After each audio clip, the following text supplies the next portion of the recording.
최근 한국 주택시장은 전통적인 전세 제도가 쇠퇴하고 월세 시장이 주거 트렌드로 자리 잡고 있습니다. 이러한 변화의 배경에는 어떤 이유가 있는지, 주택 금융을 위해 어떤 정책이 필요할지 연구하고 있는 곳이 있다고 하는데요. 바로 한국주택학회입니다. 이 학회의 남영호 회장님을 모시고 최근 임대차 시장의 변화와 새 정부의 정책 속 부동산 시장 전망 등 이야기를 나눠보도록 하겠습니다. 안녕하십니까? 네, 안녕하세요. 네, 안녕하십니까? 네, 먼저 한국주택학회 어떤 곳인지 소개부터 부탁드릴게요. 예, 저희 학회는 이제 시작은 1991년도에 주택 분야에 관심이 있는 실무진이나 또 학자들이 모여서 그때까지는 좀 생소했던 주택에 대한 이론이나 또는 정책에 대해서 연구하고 그 성과를 좀 공유하는 그런 목적으로 만들어졌고요. 지금도 1년에 세네 차례씩 관련 시장의 이슈라든가 이런 것들에 대한 세미나나 학술대회를 통해서 서로 정보를 좀 공유하고 있고, 또 무엇보다 이제 93년부터 연 4회씩 이제 그 주택연구라는 학술지를 발행하고 있고요. 연 4회 발간하면서 연구재단에 이제 등재지로 되어 있어서 주택에 대한 좀 우수한 학자들 또 실무진들을 모여서 서로 정보를 공유하고 정책에 대한 제안을 할 수 있는 그런 목적으로 만들어진 학회라고 볼 수 있었습니다.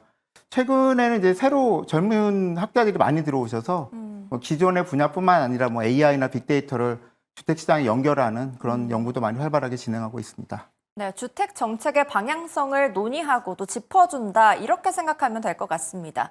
그런데 최근 발행한 주택 연구 학술지 내용에서 우리나라 주택 임대차 시장이 전월세가 공존하는 규모로 되어 있지 않습니까? 그런데 최근에는 전세보다 월세가 더 많아지는 변화가 일어나고 있다, 이런 내용이 있었는데 이 변화의 이유는 무엇일까요? 예, 사실은 이 부분은 학회 학자들마다 또 의견이 다양하기 때문에 일단은 제가 저의 입장을 중심으로 말씀드리는 게 좋을 것 같습니다. 그래서 근데 일반적인 거는 동일한 것 같아요. 그 현재 최근에 정부에서 발표한 거에 따르면 월세 비중이 이제 거의 60% 이상으로 올라가고 있거든요. 그래서 과거에는 우리가 임대차 시장이다 그러면 전세다라고 얘기했는데 지금은 이제 월세 비중이 많이 높아지고 있고, 제가 판단할 때는 한 두 가지 정도 큰 이유가 있었던 것 같습니다. 첫 번째는 저도 학교에서 학생들 가르치고 졸업생들 보고 있는데, 일단 1인 가구가 청년 1인 가구가 급격하게 증가하고 있는 게 가장 큰 이유인 것 같습니다. 그래서 젊은 층들이 좀 빨리 독립을 하고 또 결혼을 좀 늦게 하다 보니까 이분들이 선호하는 주거 유형이 아무래도 이제 월세 위주인 오피스텔이라든가 또 원룸 같은 곳이 많죠.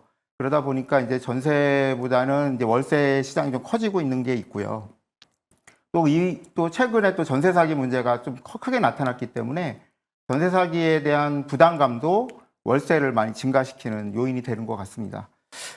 또 하나는 이제 기존의 전세 가구들의 문제인데요. 기존의 전세 가구들이 지금은 조금 잠잠해지긴 했지만 2015년부터 전세 가격이 많이 올라갔었어요. 그 당시 임대차 2법, 3법이 막 개정이 되고 했었는데, 그때 올라간 전세 가격을 이제 전세금으로 커버를 하지 못하다 보니까 일부를 월세로 전환하게 됩니다. 올라간 부분만큼에 대해서. 네. 그러다 보니까 이제 기존의 순수 전세에서 보증부 월세로도 전환이 많이 이루어졌죠.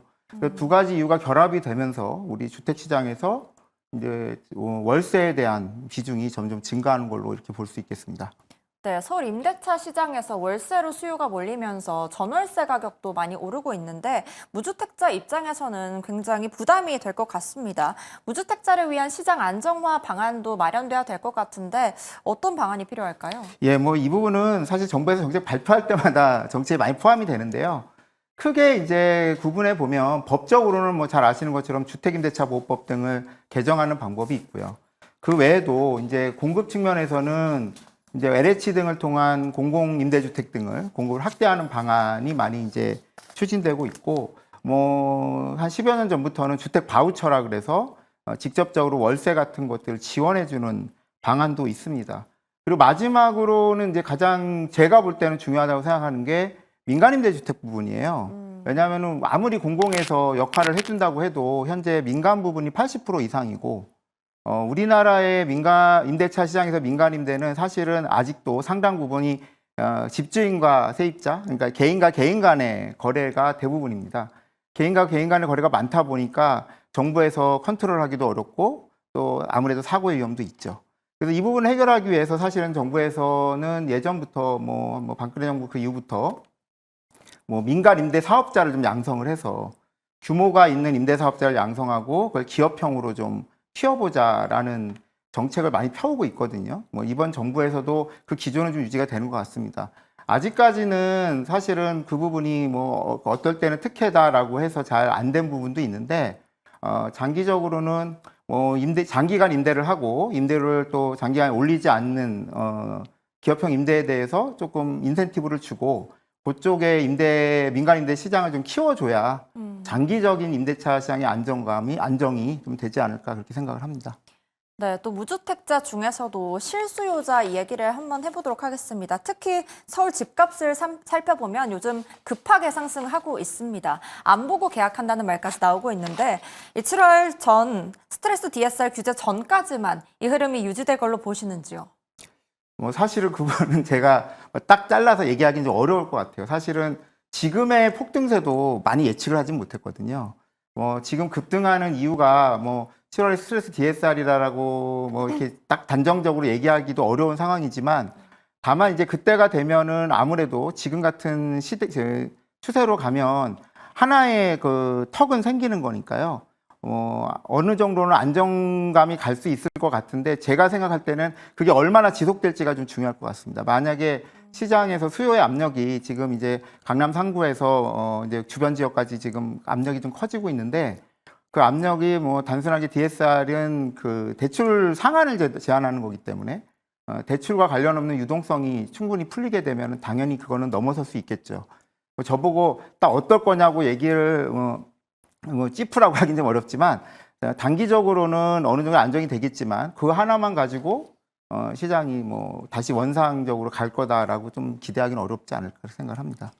네, 그런데 이제 서울의 집값 상승이 아까는 수요를 말씀해 주셨다면 공급이 많지 않기 때문이란 말도 있습니다. 그렇다면 이제 대통령의 대선 공약 중에 임대차 시장에 대한 내용도 있거든요. 그렇다면 서울이나 수도권에 어떻게 해야 한다고 보실까요? 서울이나 수도권에 대한 임대차 시장과 뭐 공급도 같이 얘기하신 것 같은데 대통령 공약은 임대차에서는 아무래도 공공임대 확대가 가장 대표적이었던 것 같고요. 그 다음에 이제 공급에 대해서는 민간임대 공급 확대함과 동시에 이제 뭐 조금 청년층들을 위해서 신도시 같은 걸 개발을 해서 신도시 확대를 하는 게 하나 있었고, 그 다음에 이제 아무래도 공급이 지금 서울이나 또는 인기 지역의 공급을 해결해 줄 수 있는 거는 결국은 기존 주택에 대한 정비밖에 없어요. 왜냐하면 인기 지역은 땅이 있지는 않거든요. 그래서 정부의 지금 정책 발표를 보면은 아무래도 뭐 조금 인기 있는 지역의 신도시 개발, 인기 있는 지역의 외곽이겠죠. 땅이 없으니까 인기 지역은. 그리고 인기 지역에 대해서는 노후 주택에 대한 정비를 통해서 공급 물량을 늘리는 거, 요 정도가 아마 이제 중요한 그 정부의 정책 방향으로 갈 것 같아요. 근데 저는 개인적으로 생각하는 게 어디에다가 공급할 것이냐가 아직부터 중요할 것 같습니다. 네. 이미 이미 있는 재건축이나 재개발 지역이야 이미 있는 지역이니까 그렇지만 신도시가 예정이 돼 있다면 두 가지가 딜레마가 있거든요. 너무 또 서울 중심으로만 하게 되면 지방이 소외되는 경우도 있고 또 지방 서울 인근의 아파트들을 공급시키다 보니까 뭐 또 높은 분양가가 갈 수밖에 없는 여러 가지 딜레마가 있어요. 그래서 저는 정책 목표를 잡을 때 서울 집값을 꼭 잡겠다라기보다는 실제로 사람들이 충분히 거리가 통분이 가능한 지역에 합리적으로 거주할 수 있는 곳에 좋은 주택을 많이 공급하는 목적으로 가는 것이 너무 가격을 잡겠다기보단 공급의 좀 실효성을 중심으로 가는 게 좋겠다고 생각을 하고 있습니다. 네, 안 그래도 어디에 놓느냐가 중요하다고 말씀해 주셨는데 수도권 약간의 바깥에 위치한 곳에 한다면 오히려 악성 미분양이 나올 수도 있다 뭐 이런 얘기도 있더라고요. 이에 대해서는 어떻게 보세요? 그게 뭐 아까도 제가 딜레마라고 말씀을 드렸는데 약간의 거리라는 게 되게 애매하긴 해요. 맞아요. 애매하긴 한데 저희가 지금 미분양에 대해서 고민을 많이 하고 있는데 지금 미분양이 발생하는 곳은 아직은 좀 지방 지역이거든요. 그래서 뭐 우리가 보통 수도권으로 치면 서울에서 어느 정도 통근이 가능한 지역보다는 그 아래쪽이기 때문에 미분양에 대한 대책을 세울 때 뭐 서울 중심보다 그 지방 중심에서는 미분양 대책을 확실하게 세워주고 서울에 대체할 수 있는 지역은 택지 개발을 좀 찾아서 또 적합한 택지를 공급하는 게 좋다고 생각을 합니다. 예.